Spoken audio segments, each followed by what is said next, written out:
So I'm pleased to be joined with Matthew and Levi Ostrove. You are in the best Christmas pageant ever. We're coming up to Christmas time. You guys were in the movie. You got kind of like a little behind the scenes look at it. So yeah, we're just going to chat about that because it's going to be an interesting dynamic, father-son being in this movie together. So I'm going to ask you about that in just a few minutes. But, if somebody hasn't seen the movie, can you give maybe just a quick plot, a quick synopsis of what it's about? Sure. So the Herdmans are the worst kids in the world, and they end up taking over the Christmas pageant. The original person who was supposed to take over the Christmas pageant actually broke her legs, Mrs. Armstrong. So Grace had to take over, who's played by Judy Greer.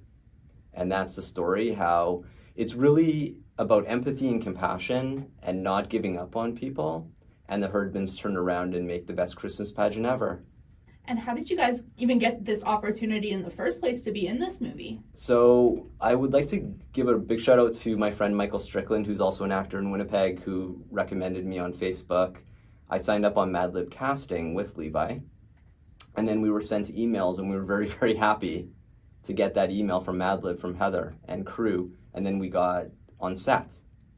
And we had 2 shooting days, and then Levi was taking a special feature background for an additional day in Stonewall. Mm-hmm. And where, because this was obviously filmed in Manitoba, it was filmed in Stonewall, just like you said, also in Winnipeg. Also in Winnipeg, St. Eden's Church. Okay. We spent a lot of time there. And what was that like, kind of getting to do it, in the city, in your own community? It was amazing. It was the first time that Levi got to see a movie, how they're made. Mm-hmm. My first time in background, actually, since a long time, being in film when I was in University of Manitoba, making films, directing and producing and writing, to be background. And we got the great opportunity to be taken from background and sit right behind Judy, Greer, and Pete Holmes. And Levi, for you, what was it like? This was your first time in a movie, so getting to do that, but then getting to do it with your dad too. What was that experience like? It was really fun because we were sitting together at the back behind Judy Greer and Pete Holmes, so we had a really good experience of it. And do you have, from your time on the set, do you have any maybe fun memories, any secrets that you can share with the listeners? Well, Pete Holmes was making a lot of noises with Judy Greer because, every single time we would have to retake the shot, they would make a shooting noise or something. And what was, a typical day? If somebody's okay, I'm going to a movie set, what does that even look like? 12 hours, typical for background. You're rushed in. You wait a long time for the different scenes to be shot. There's a lot of candy on set, and this one because it's Christmas time. That's how they get you, right? Right. Yeah. Sugar. They just greet you in, and you get your costume. And what roles were you guys in the movie? If someone's watching it and they want to see it on the big screen. We were congregants. Okay. In the church. And then Levi was a school kid, feature background in Stonewall, mm-hmm. with the rest of the kids from Los Angeles and from Winnipeg. So there was a lot of really cool kids he met from California. Yeah, and what was that even like, just watching a movie and seeing you, seeing your face on a movie? What was that like? Very different. Did you ever want to do that? Was that kind of the dream? Well, I wanted to do it at some point, but then I just forgot about it.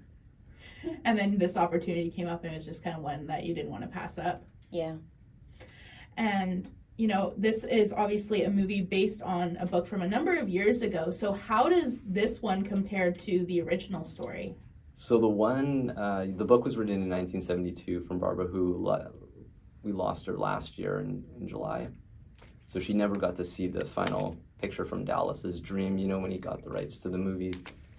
So it's sad, but it's happy that it came out now, mm-hmm. so the rest of the family can see it. From the original movie, it was shot a lot differently. Obviously, the actors were different. This one was shot more nostalgic to the 1980s. So you got the classic station wagon look, and the actors are more modern as well from the previous one. It's also longer of a shoot. This one. Yeah, and even just the process probably to make this movie in the first place, like you said, it was from 1972, but the process of even just making it come alive was probably a tedious thing. Yeah, so Dallas read the book to his kids and always wanted to make the movie, and had little notes. I remember what he told us on set, and it was very, very tear-jerking. It took 20 years to get the rights to the movie. He would call every year, and they would say no. And he always had on his computer prayer for pageants, and it always came up. And he said he was always being tested. And eventually, when he made The Chosen, which is on Netflix, follows Jesus' life and the disciples, the author of the book saw it and recommended it to her son to go see it. Yeah. And then things turned. There was the other company that couldn't finish the production, or something happened. His wife prayed for it that day. Dallas had the prayer for the pageant come up. He got a call, and he got it. Wow. And then he brought it to life, and he brought it to Winnipeg. So we thank him very much for doing that. Absolutely. And a lot of the cast were from The Chosen. And that's really cool just to kind of see that crossover too, because a lot of listeners will be so familiar with The Chosen and just watching that series. So yeah, it's cool to get to see them and then see them here in Winnipeg, which is really cool too. Exactly. Like, that's my community. Like, I know where that church is, or I know where these streets are. So, and let's say somebody is watching or listening to this right now, maybe a father or a son or a daughter or mother, like someone that wants to do something like you did with your family, like just that bonding experience. Would you have any advice or anything you would say to them? Sign up on Mad Lib Casting, and then you'll never know, because we shoot a lot of Hallmarks in Winnipeg. I did one Hallmark as well. The Christmas Call just came out on Friday. I got to meet John Below on set. So you never know who you're going to meet on set. You make a lot of friends. Yeah, it's a good family experience to see how a movie's made. I talked to a lot of the people in the Christmas pageant who were on set, and it's part of their bucket list. Oh, wow. To be on a movie. Yeah. So if you want to do this, just sign up online on Mad Lib Casting. You never And you never know if you're going to get emailed for a position. Exactly. All right. Well, Matthew and Levi, thank you so much. And, it's so exciting to get to hear about your experience on the best Christmas pageant ever. So yeah, it's number 3 in the world right now, so we should really be proud. And I know there's a lot of turmoil in the world right now, and it's really the true essence of Christmas is this movie, so I'd encourage everyone to go see it, support it.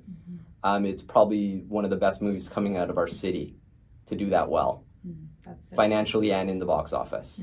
That's so cool. Well, congratulations on your work in that movie. And thank you so much. We're excited. We're excited to just get to see the continued response from what comes from it.